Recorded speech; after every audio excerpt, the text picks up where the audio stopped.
Welcome back to the Alpha Girl Confidence Podcast. This is episode 186. I'm your host, Shay Haddo. And in today's episode, this may be, no, I know, it is my favorite conversation that I've ever had on the podcast. And I know I say that a lot, but I mean it this time. Maybe the next one will be the next best conversation. But in this episode, I sat down with Daria Lucchesi, who is an athlete, coach, mentor, and business owner. She played lacrosse at JMU and won the national championship in 2018. After winning the national championship, while she was still in college, she started her coaching business right away. So Daria has a wealth of knowledge in so many different areas and is such an amazing, beautiful human being. And in this episode, we dive into a lot, but we really focused on mental health, focusing on, how to really handle your emotions, how to deal with having your identity being tied to your sport. We talked about pressure of being a college athlete, of being an athlete in general, and the highs and lows that come along with your journey. So this episode is going to be very powerful for players, for parents, for coaches, for anyone that has a beating heart. It's going to be beneficial for you. So I hope you enjoyed it as much as I do, and get ready to be blown away. Daria, what's up? Welcome to the show. So excited to have you. What's good, Shay? I'm excited to get it popping. Yes, I seriously, last night, I almost couldn't sleep because I was so excited for this conversation. So I'm excited for it. I don't know, I said we were before we recorded, I don't really know what's going to come up, which honestly is my favorite because whatever needs to come up will come up. So yeah, I'm excited to get into it. But before we really dive in, let's hear your story, your experience. I know you have a lot of experience just in life and in your athletic career. So let's dive into that first. Ooh, where to begin? Early on? Let's go high school, middle school, high school, whatever.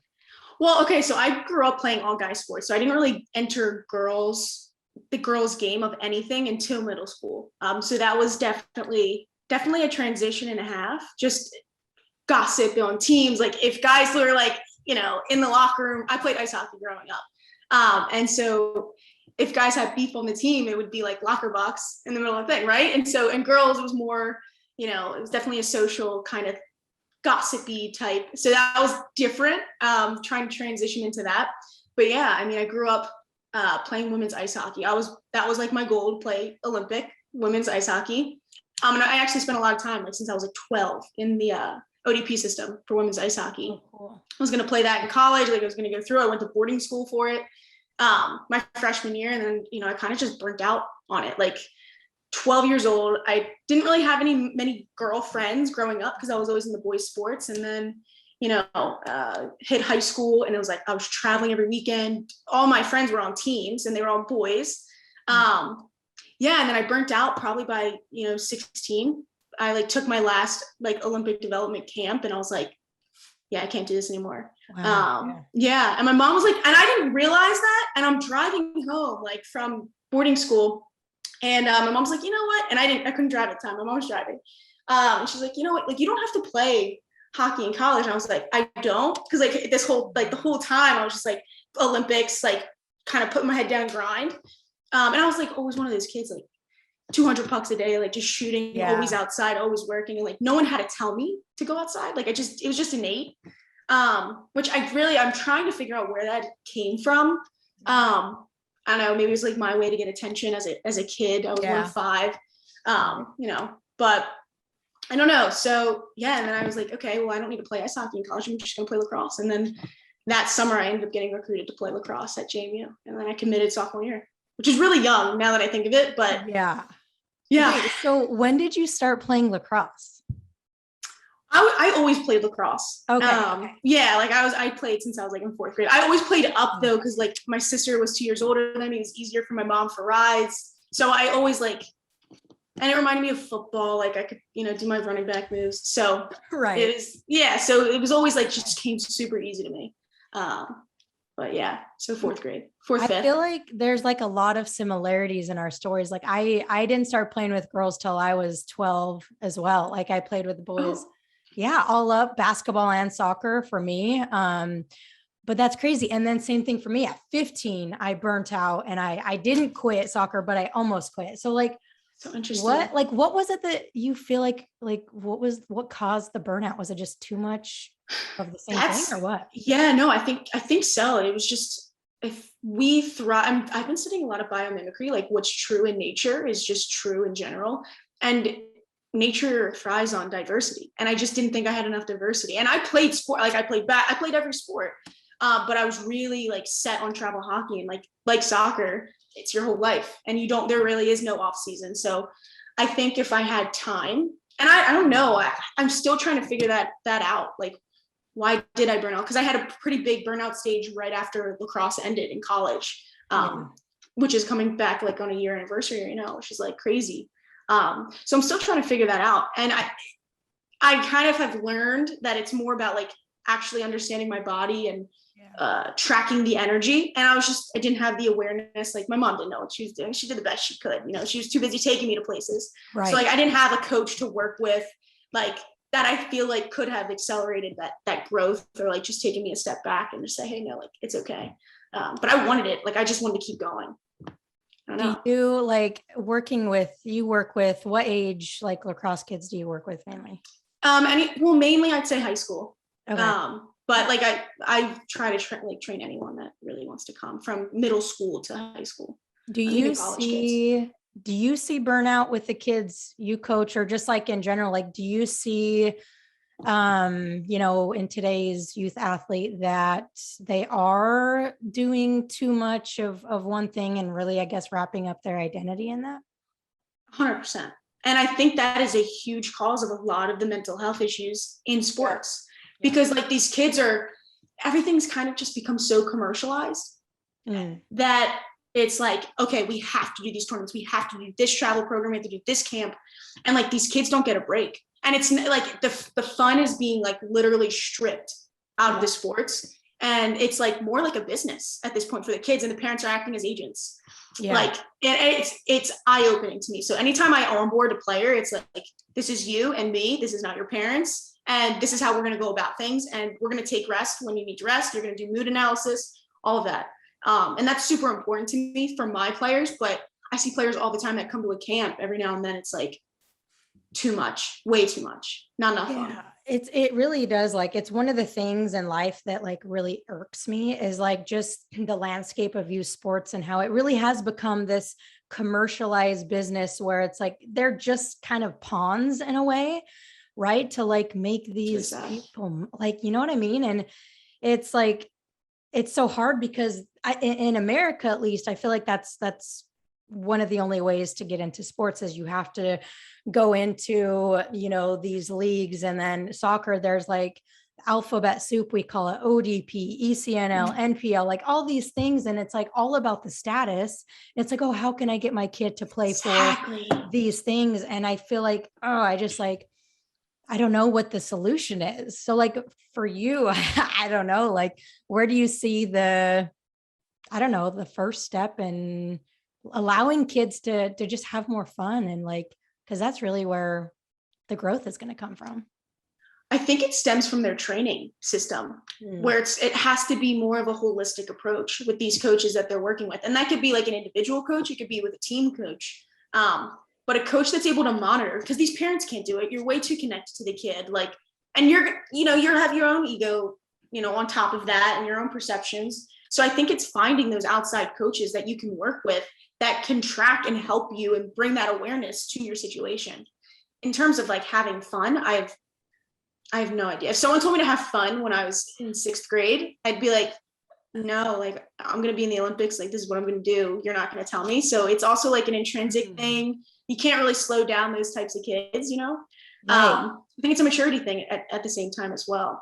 And sometimes you kind of do have to go through it to learn, it's sad to say, but it's a lonely process. That's a good point. So like having fun, like I feel like, and you maybe have a different opinion than me, but I feel like so many people are like, if I want to be the best, then fun has to take a back seat. But I believe, for me, at least when I played, I'm like, if I wanted to play my best and wanted to be the most confident, that's when I had to let loose and have fun.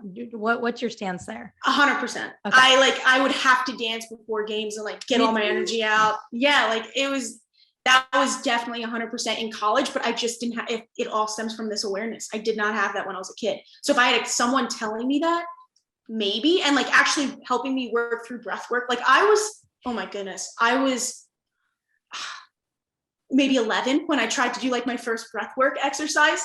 Like I was on YouTube, I lit a candle. I'm like, let's try to focus on this like candle.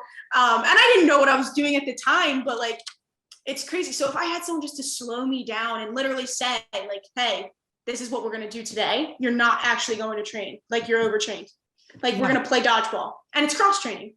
Like sometimes I just take my kids and I'm like, we're not doing this. We're just going to play a game today. And it brings that, I don't know, it's at the end of the day, it's about moving your body. Like when you get so caught up in that identity, it's, I'm an athlete.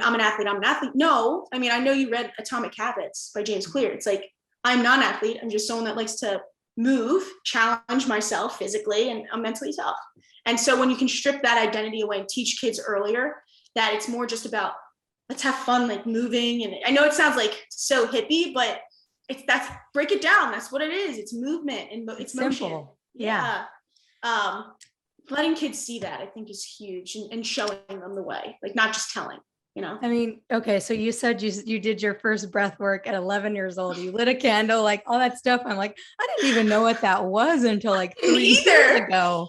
I was trying to like deal with pressure. Like I put a lot of pressure on myself as a little kid. And I don't know where it came from, because my parents they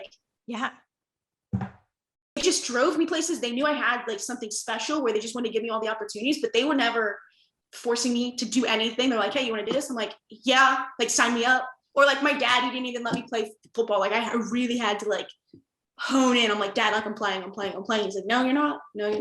And they're just more like show me, don't tell me type parents. Like show me you want it and we'll give you whatever you need. Yeah. I don't know. I can go to my parents all day long. They're awesome. But yeah.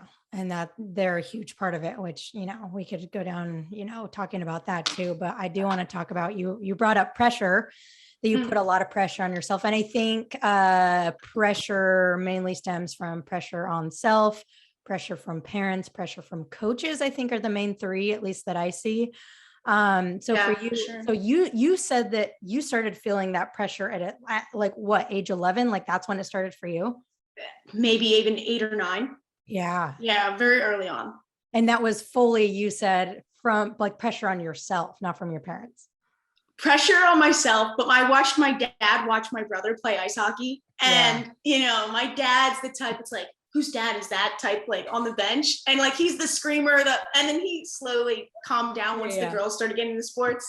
But I was like, I always thought, I guess subconsciously, that pressure was on me. But really, it's like my brother went through it. Like I didn't have to do that.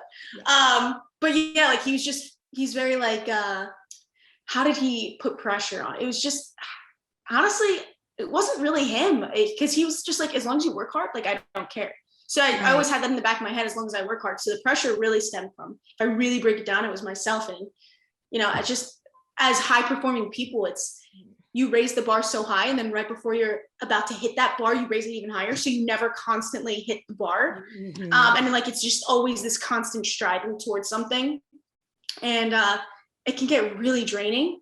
And that's like burnout. We're talking about burnout, but we're talking about pressure. Yeah. I don't know. Self-love was huge. Like it was never enough. Like I always wanted more. And then I always struggled through that. That was like literally the only thing. I had all the athleticism, all the tools, and it was literally about getting out of my head. Like coaches would be like, you're the most athletic kid we've ever seen. You just need to get out of your head. That's it. And that was it was the biggest struggle. And even in college, it was kind of just heightened in college. And it was just my biggest problem that I had to go through, and then went through in business, burnt out in business. Yep. Same. And then like, I started actually putting systems in place to help myself with it. So pressure, now that I look at it, it's like, this is all a game. It's just kind of for fun. And really, if you're not enjoying it, but I had to go through that. Yeah. Because you probably learned a lot from it. And then it helped you to develop these, you know, habits that you probably even use today. But like, I feel like there's there's such a delicate balance between putting the right amount of pressure on yourself versus like going too hard, leading to burnout, leading to, you know, just this pure go, go, go, not being able to like sit still. So how, I don't know, did you balance it in college? Were you able to get like a decent balance, if balance is even a thing?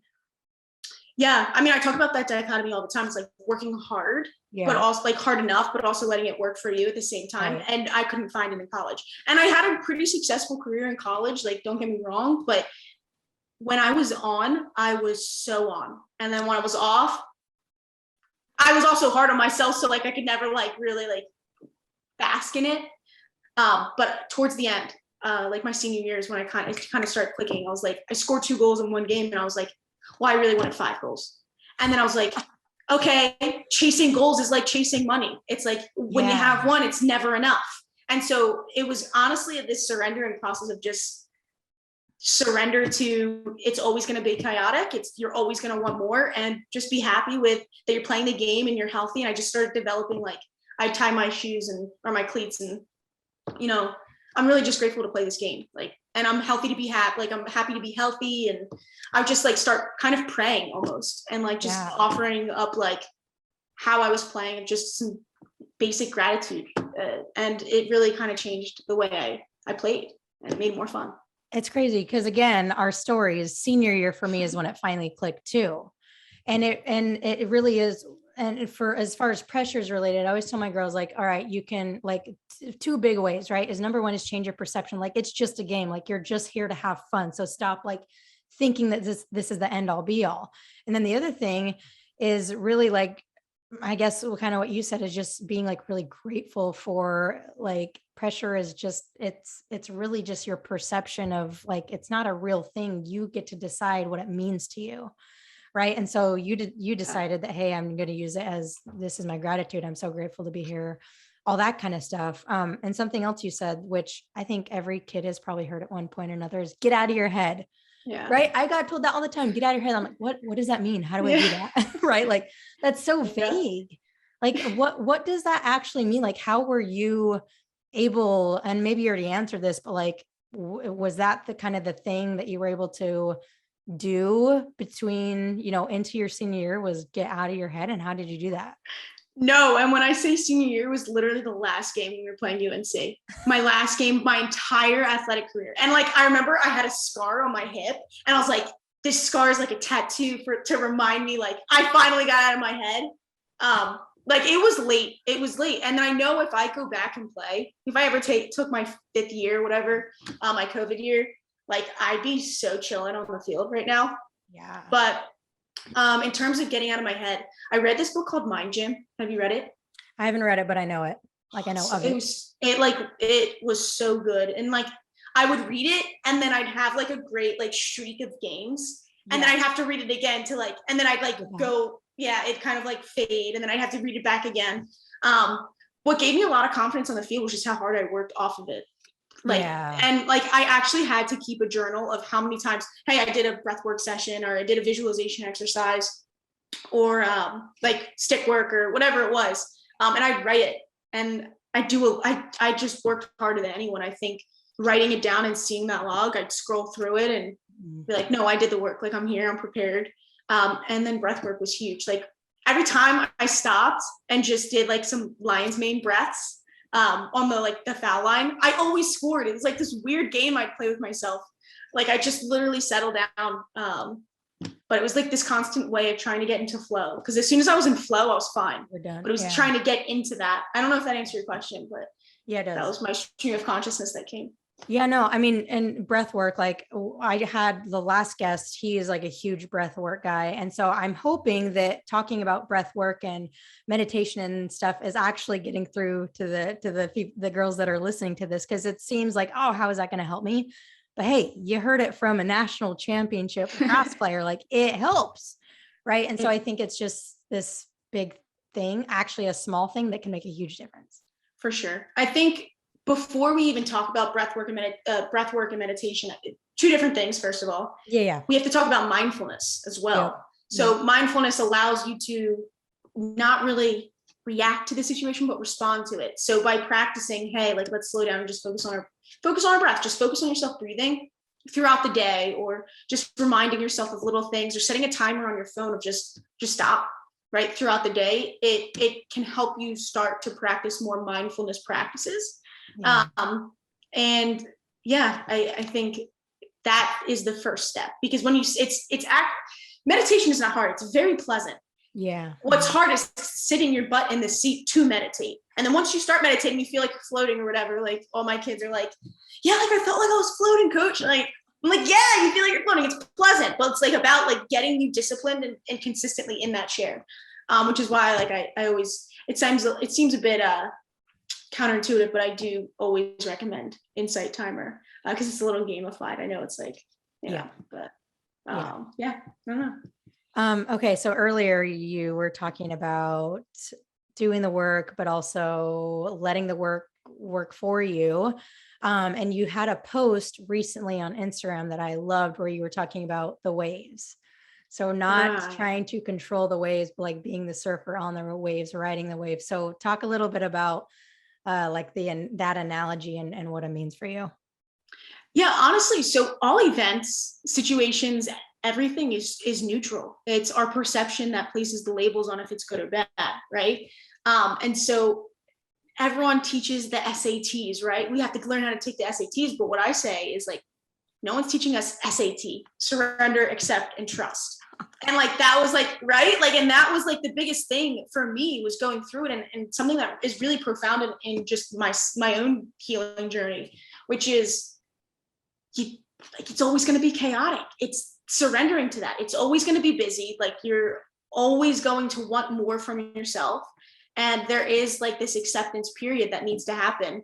You just need to surrender to it, accept, and trust that whatever comes to you is meant literally for you. Like, nothing's good, nothing's bad, everything just is, and it's meant to bring you to something, or to be, to teach you something. Like, everything's a lesson. So it's really, and it's not faking it to make it. It's just reprogramming your brain. And I hated when people were like, my coach in college was always just like, you got to fake it to make it, girls, like, just smile through the pain. I'm like, that never resonated with me, because it felt so fake and inauthentic. Yeah. But like, as soon as I was like, no, wait, it's called reprogramming, and my brain is so plastic, and I can learn, and I can always, like, be open to whatever comes. It's okay. No, like, let's reprogram this. Like, let's reframe this level of thinking. Oh crap, this happened to me. Actually, Jocko Willink has like this amazing quote that like my strength coach in college would always say. Like, I'd be like, yeah, got a D on a test I don't recommend, but I got a D on a test. And he's like, good, study harder. And he's like, go watch this video. And it's Jocko Willink, like, good, you didn't get the job you wanted, good, you didn't, like, and it's not responding with buts, but ands. Hey, I didn't get this, and I'm gonna be better because of it, or something like that. Like, it's that's what goes through my head when I don't get something I want, or nothing works out. It's like, it's meant for me. It's okay. It really is. And I think I just had like a huge realization like this week, that like, life is going to happen, and we're meant to experience every single part of life. I literally had the same thought. Yeah. Tell me more. So it's like, I feel like my whole life I've in a way been, fighting and grinding and like, and swimming through, like trying to swim upstream through life to accomplish and succeed and all this stuff. But I'm like, you know what? Like, I'm here on this planet to just experience everything, like the good, the bad. And ever since then, like, everything's brighter. Everything is like, oh my gosh, I'm so grateful for my body. I'm so grateful for the trees. And we're going to get real deep here. Right. But it's just like, oh my gosh, like, even the bad, right? Like stuff with family. It's like, my family is going through something where it's like, oh, maybe they're going to move, maybe not. And it's like, I caught myself saying, oh, I hope they move. But you know what? I hope that they can just see that whatever happens is meant to happen and is for their highest good.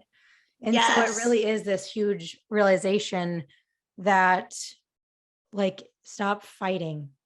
Stop this fighting with the universe. Just stop. Like, it's so powerful. It's so strong. Like, you have no shot. You really don't. And like, that's what leads that resistance to, and that's living to me, is just experiencing the good and the bad and not labeling it, just experiencing it as good, living in the gray. that is something that I'm like, it's starting to click for me. And you live on a higher vibration because you know that whatever comes is all right. Okay. You just respond with, okay, I got you. All right. I hear you. But yeah, for sure. I had the same exact like way of thinking this week too, which is so crazy. We're all connected. Yeah. Oh yeah. And I'm even learning about mycelium, which is crazy. We really are all connected. But anyway, that's a whole nother story. There was something that you just said that really triggered a thought for me. I don't know, but that's what led to a lot of my burnouts is constantly fist fighting with the universe. Right. And I was in a meditation at one point and I was like thinking about how hard it's been. And it was a profound moment for me because I was just like, wait, nature's got me. Like Mother Earth, whatever sounds so hippie, dude. Whatever you want to call it, God, Buddha, Muhammad, whatever. It's like they got me. And they created me. They're not going to disrespect me. I'm their creation. I come from source type thing. Yeah. So I know it sounds so hippie doodah, but so profound. And it's just surrender to that huge energy. And I really think that like so much of the mental health problems, if we want to call it a problems that we see are because we don't surrender, because we're fighting to be somebody and to do everything. And I don't think that we're allowing ourselves to really experience everything. We're trying to push a lot of things down, which I think is what leads to a lot of the anxiety and a lot of the suicide and a lot of that kind of stuff. So I kind of want to dive into that a little bit. Like I know obviously recently like Katie Meyer, right? Mm-hmm. And there's been like, I don't know, like in the last week, I've seen Lauren Burnett from JMU. There's been like so many, like, I don't know. What are your thoughts on why it's gotten so bad? And maybe it hasn't gotten worse. Maybe we're just more aware of it. I don't know. Yeah. So I got news of this softball player at JMU just completed suicide. Mm-hmm. And like my first thoughts running through my head was obviously her. Like I've seen her on campus. We weren't close, but I knew her and I knew of her, and she was a very talented player in person, and super sweet. And the first thoughts, I mean, it hurt. I try to feel my emotions where they are. Heartbroken completely. Her family, the team, even like just JMU athletics at a loss. Yeah. And then I got angry and I was like, why does this keep happening? And I started questioning. I'm like, what is this? Like, I wrote a post a couple of weeks ago or maybe a month ago about Katie Meyer. And it's like, what are we doing? Like, how can we do that? Like, why is this such a big issue? And I don't know. And I kind of just like prayed on it a little bit because that's all you can do in those instances. And a thought came and it was just, okay, maybe that's just as much, that is just another sign of why I have to do the work on myself. And to feel myself and bring light to myself so I can fill for my overflow. Like it is so important to live in love, like maybe even just a smile. Like I remember when I was like going through it, it was someone just like talking or saying hi. It makes a difference. It really does. Someone just like noticing something's off or just being able to understand people's energy and just going over and like, just, you don't even need to like talk to them or just say a prayer over them or like, I wish you well, I wish you peace, kind of thing. Like I wish you surrender, acceptance and trust. Cause that's like all you really can do in those moments. It's hard.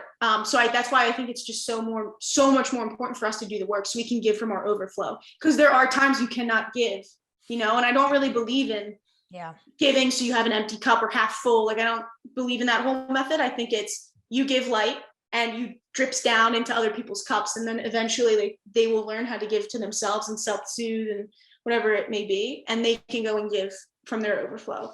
Love that. So I love that it's like it's not about like fixing the system. It's about like healing yourself and bringing light and love to yourself, so that then you can give light and love to everybody that you come across, every single person. Live in love. Yeah. 100%. And we are all connected. So if you fix yourself, you are doing your part. Yeah. And I think part of it too is, like I said before, is that I feel like society and every everyone grew up differently and everyone has these different backgrounds. And some families, they were allowed to feel their feelings and talk about feelings and everything. And some were not, right? And especially, when I was a kid, it wasn't mental health. It wasn't something we talked about. Anxiety, my parents didn't even know what I was going through. They had no idea what it was. I didn't know what it was. And so it's like my whole life, I just suppressed, didn't talk about it, didn't know what it was. So I feel like a lot of the mental health that's bubbling up is because of the suppression of emotions that we didn't feel in our childhood, or we haven't felt yet. I don't know. What are your thoughts on that? 100% agree. Which is really all self-soothing, is like when these things come, like what systems do you have in place to deal with that? Yeah, no, I 110% agree with that. Go back to what you were just talking about, because there was something that sparked something. Concussion brain scrambled eggs. Feeling the emotions, like when I was going to ask you, how do you feel your emotions? Yeah. So for me, it's about like being aware of it first. So observing, aware, oh, I'm feeling this way. And then it's allowing it to come in. So not trying to like push it away, but allowing it to come in. And then it's really sitting with it and like feeling it in my body. So I'm like, ooh, I'm feeling something in my heart, and then I'm staying with it. So when I'm feeling it, I'm not judging it. I'm not trying to shame it. I'm not trying to change it or get rid of it. I'm just letting it be in my body. And I know, like, if I can sit with it, I know that it will, I'll be able to release it. It'll let go. But this is something that I'm just starting to do and just learning, because in the past it's been like, oh, I'm feeling this comparison or this not a good enoughness. And now I'm going to go on social media, or I'm going to go work so that I don't have to feel the thing. But now I think the biggest thing for me is like just being aware, like, oh, I'm feeling it now. It's time for me to like really sit with it. 100%. Feeling your feelings and where it actually is coming from in your body. Because I'll have something and it'll come up, and, sometimes I get caught in that cycle of like analyzing, well, why do I feel this? Like, and I do that subconsciously because I don't want you get so busy analyzing that you don't experience it. And like, that's a really important, like I say, dance with your demons. Like, let it come and have tea with it. Like Tara Brach, she's like a huge, amazing, beautiful soul.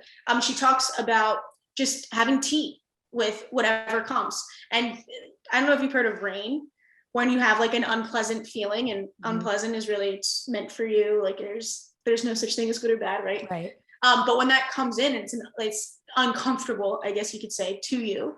It's RAIN, like that's her acronym. Recognize it, allow it, investigate it, like, okay, like what's the deep cause of this? And then, nurture it, have tea with it, and let it be, and let it come, like just dance with it. So that's been huge for me. And I actually, like, I'll say it out loud, like heart, like I feel it in my heart. Okay. And then I kind of like matched up to chakras, which I'm still learning, but right. Like, but yeah. Yeah, we actually had this same conversation on one of my group coaching calls the other day. And I was like, after I was done, I was like, okay, I feel like you guys should teach me this. And it was so cool because one of my girls was like, yeah, when I feel my feelings, I really try to feel. And she was like pointing out the areas of her body. And I'm like, oh my gosh, this is amazing. Like, what if we would have learned to do this when we were 11 years old? Like, you know what I mean? Like, or even like all the adults today, all the people in power today, what if they were able to sit with their feelings as a young child? Like, how different would the world be? And it's not supposed to be, it's supposed to be how it is, but like, right. You know what I mean? Like, how different would it be? Amazing. Wow. Yeah, that's so cool. And she was like just walking you through it. Yeah. I even like to like place like a hand over my heart and just like, yeah, that is so cool. How old is she? To 11. God bless. That's amazing. I know. Cool. It's so cool. It's my favorite part of what I do. Like every month we have a mental health chat and we just talk about emotions and feeling. And I'm like, oh, this is like my favorite week. I absolutely love it. But yeah.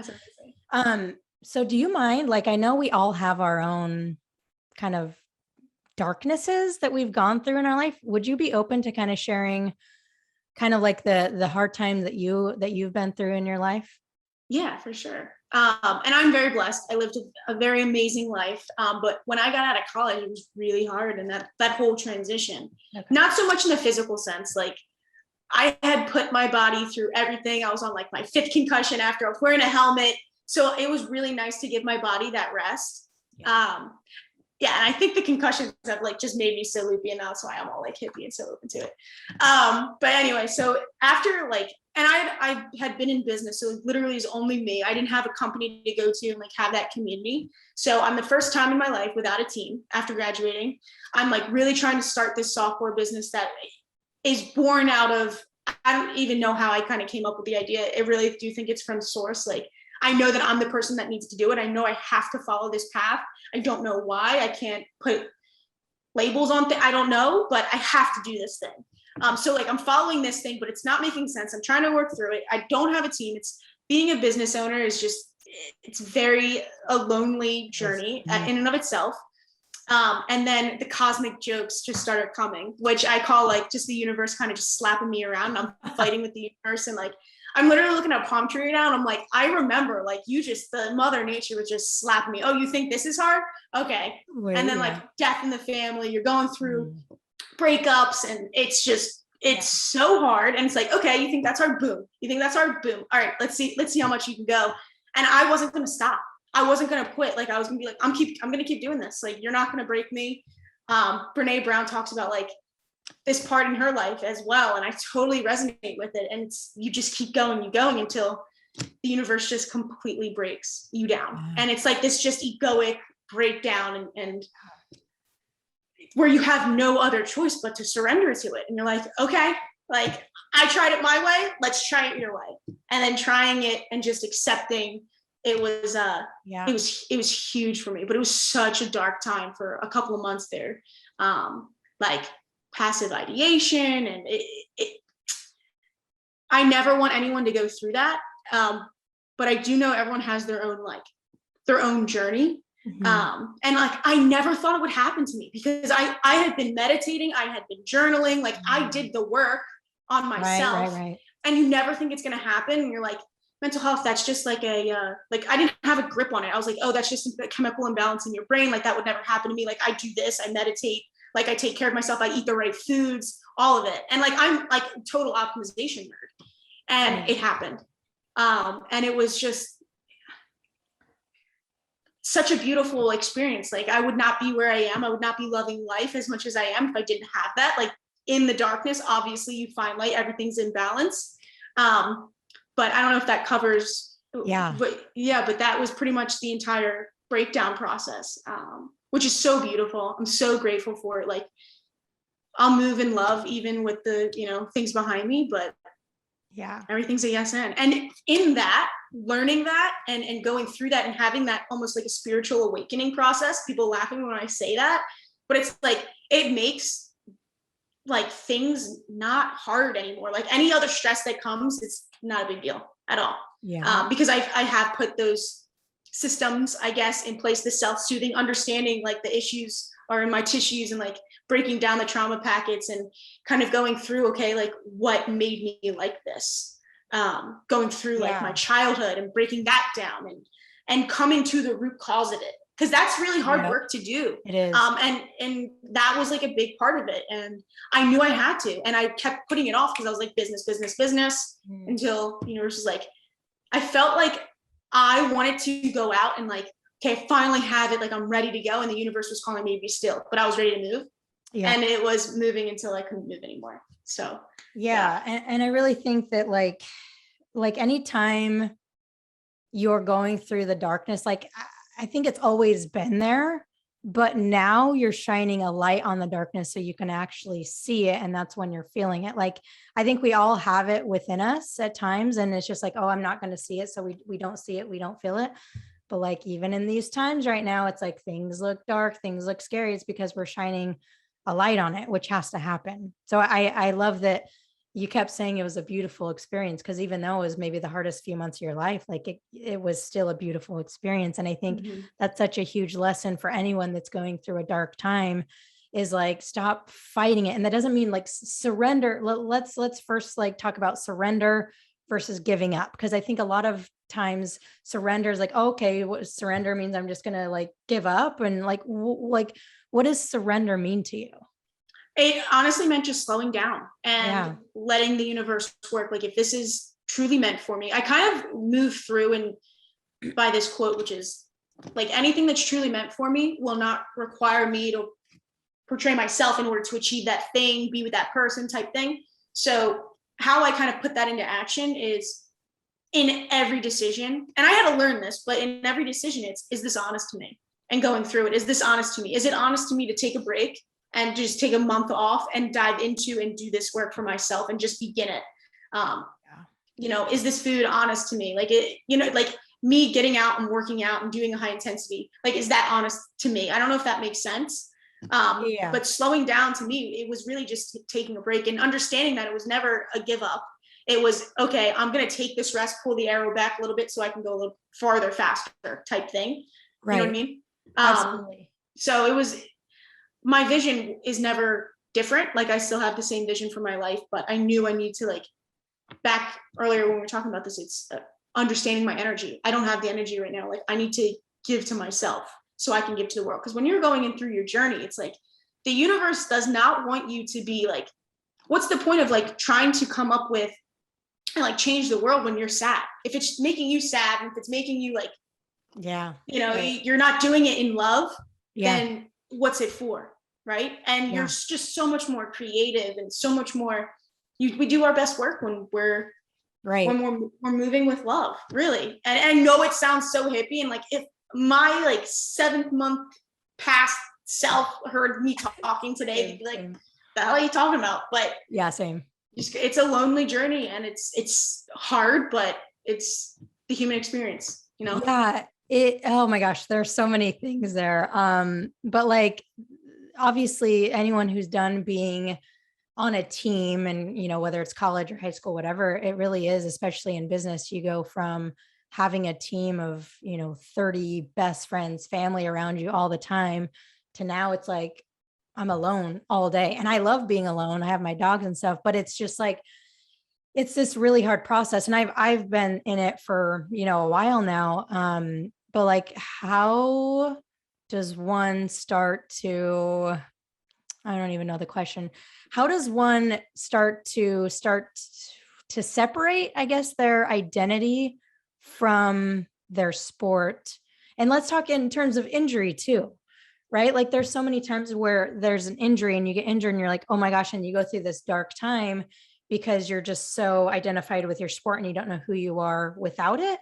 So I guess my question is like, what would you say to an athlete who is having some sort of identity crisis? Like, how do they start to like dissolve that? That's a good question. I know. It is a good question. Oh man, I don't even know. That's one I need to. Yeah, that's one I need to process, because like my first thought would be. I mean, I always got hurt with my head. I never got hurt with. Yeah. And they were kind of quick. Like as much as you're out a month and like you can't do anything, and like I just had to sit in that because you can't really do anything with a concussion, which is really boring. If I remember having talks with girls on my team who tore their ACL, and I knew it was hard for them. And I remember one day I wrote, and she was like a sophomore and she was an underclassman. I was a senior at the time. And I remember writing her a Post-it note, because I was big on like Post-it notes. I don't know why, and putting it on her locker. And it was like the point of like, I don't want to slide into my grave. Like I want to slide, like I want to be like so bruised up, and and because it is scary getting hurt because you don't know. And I was like, this is just part of your journey. Like this is meant for you. I mean, just understanding that. I don't know. That is a good question. And I might have to get back to you on that. Taking back the identity. I mean, I don't know. It's like, there's when I talk about it, it's like we, especially as youth athletes, a lot of the time, high level youth athletes, that's like all you do. It's like all you do is your sport. So like a really practical thing is, why don't we try something that's not our sport? Why don't we make a little time to just like find new hobbies and be creative and like love new things? And that's something that I think every athlete, whether you're going through that or not, even if you're not, and you're really happy where you are, like you're going to be done with your sport someday. right? And so the earlier, I should say, the earlier you start to develop passions and hobbies outside of your sport and start to kind of figure out like the whole dimension of who you are, I think the better. I really tried to work on this in college because I knew I was going to have a rough time with it when I left. And even so, like, there's nothing that can prepare you for that moment and like those moments, because it's never really one big moment.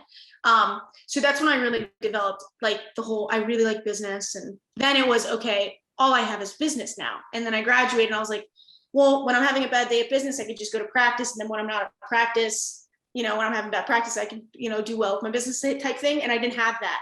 And I think it's more just like a reflection and doing the honest work and asking yourself the tough questions and actually acting on them.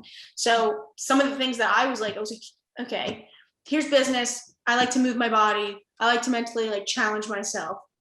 Okay, what do I want to learn? And I really started with that. And I was like, okay, well, learning like a new language, yeah, that would be pretty cool, but it doesn't really draw me in. Like okay, I have an Indo board. Maybe I want to learn how to surf. Like I'm very drawn to that culture. And I literally sit and ask myself these questions and feel where it came through in my body, which is feeling your feelings and letting your body like exactly. Tell this, whatever it is.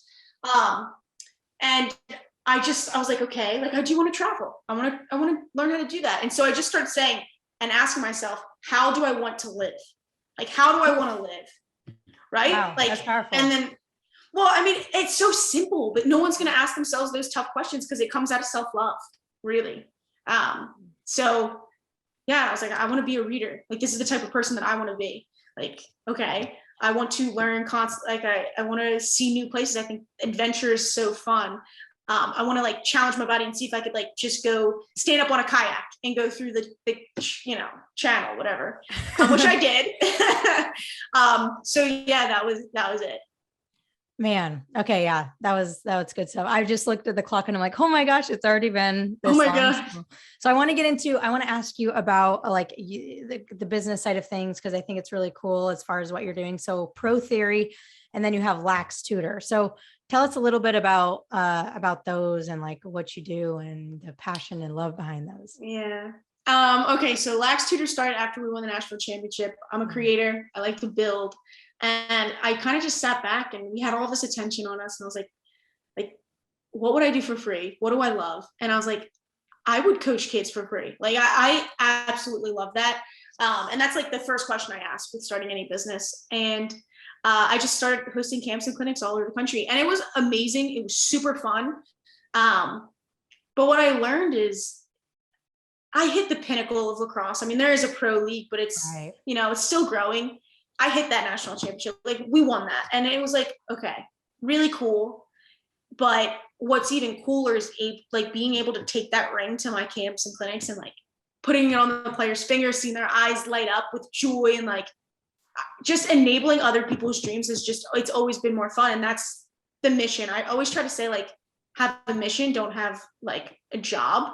Yeah. And like all my jobs end up in that mission of like, okay, how can I enable other people's dreams? Which is, Pro Theories with coaches and they just help athletes. And then with lacrosse here, it's helping athletes and helping them through that. Cause I wish I had a mentor when I was going through my recruiting journey and my mom didn't know anything. And like, we were going to other people's moms and like trying to understand it, like it was just crazy. Yeah. So I was like, okay, how can I do that? How can I be the person that I wanted to be when I was like, that I needed when I was young? And that was just lacrosse tutoring. It was camps and clinics at first. And then I got out of college and I was going like 40 hours a week training in person. I was like, let me take, and part of that, how do I want to live? I want to travel. So like, what's a monetization path that supports that lifestyle? And I was like, okay, like, let's just go virtual. And a big part of my coaching practice was recruiting, consulting. So that was able to be scaled and mentorship.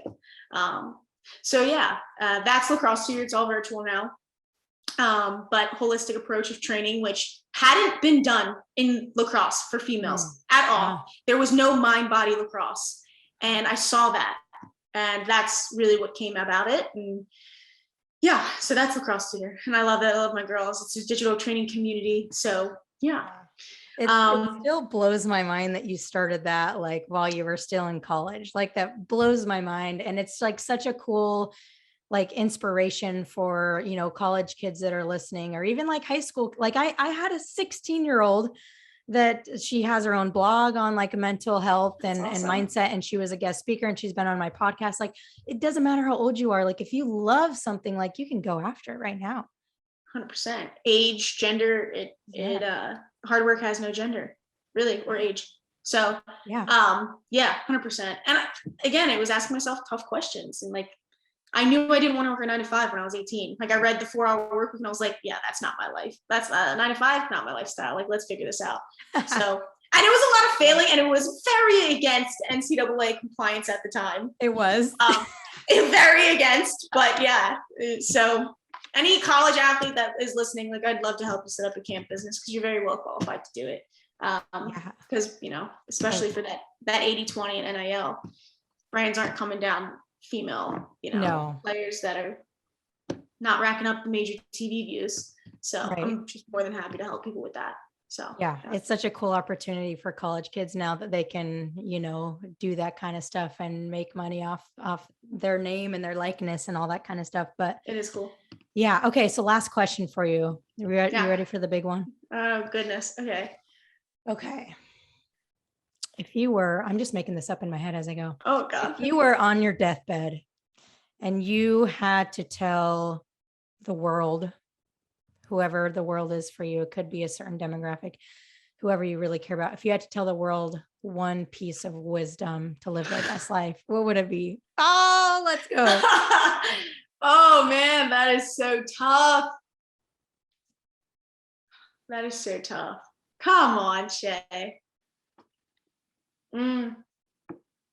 We can sit in the silence for a second. Yeah, I might have to. Find out what the important thing is and keep it the important thing. Ooh. So I guess what that means to me is, the most important thing for me is like having a connection with my creator. I know that when I am connected with source or divine, that like I am in it, and that is the most important thing in the world. Like, I don't need the money. I don't need any fame. Like, I don't need any of that crap. What I want is just that connection. Because when I'm in that, and when I'm like connected to nature, Buddha, and I'm seeing a butterfly, which is also a sign of the universe, like for me, that I've made up, like, I know that's the right answer. Yeah. Oh, you know what? I just watched a video from one of my mentors talking about finding your North Star and like making that over everything else. Right. So mine is like really getting to know the deepest parts of myself over everything else, connecting with my soul on the deepest level, merging with my soul, whatever you want to call it, over everything. Like, that's my North Star, and that's how I'll go through and do everything. So if you can find that one thing, like, everything else should follow that. Okay, I have a question for you now. Okay. Am I allowed to do that? Can we reverse it? Yeah, of course. Okay. No rules. Okay. Oh my God, I forgot it now. I tell you, scrambled egg brain. Yeah. Okay. You said something about North Star. Where did my head go? We're gonna have to sit in the silence. Merging, getting to know myself on the deepest. Oh, do you believe that your soul chose your body? Oh gosh. Chose your exact life, chose your exact position in life, your birth order, your parents. Do you believe it chose that life for you? And it's your job to. I never thought about it like that, but yeah, I do. When you say it like that, I do. I believe that my soul, and literally 2 weeks ago, I wouldn't have felt this way, but I really believe that my soul is here to do something, to bring love and light to whoever that is. And when that job is done, I'll be happy to go. But yeah, I really believe that. Yeah, cool. So do you want to answer? Yeah, I do believe it as well. And it's like my job to go through these and understand these lessons. And that is how I fulfill my soul's purpose. Yeah. Like, I was meant to, have generational trauma and work through that and be that stop and be that star seed or whatever it is in that, and learn these lessons really young so I can not be my father's karma. You know what I mean? Yeah. I truly believe that for sure. Oh my gosh. This has been like, yeah, this has been awesome. This has been amazing. So thank you so much for coming on. You are a complete gift to this world. So thank you so much for letting us experience it. As are you, Shay. Thank you so much for just shedding light on everything, and everything that you're doing is really cool. So any way I can support, I'm here for it. All right. Oh yeah. Where can people find you and connect with you? I forgot that part. Instagram, Daria Lucchesi. Cool. But yeah, nothing crazy. Yeah, that's why I forgot it. But I'm like, you gotta like connect with her. So yeah, that's the last thing. Again, thank you for being here. I appreciate you. Yeah, of course, Shay.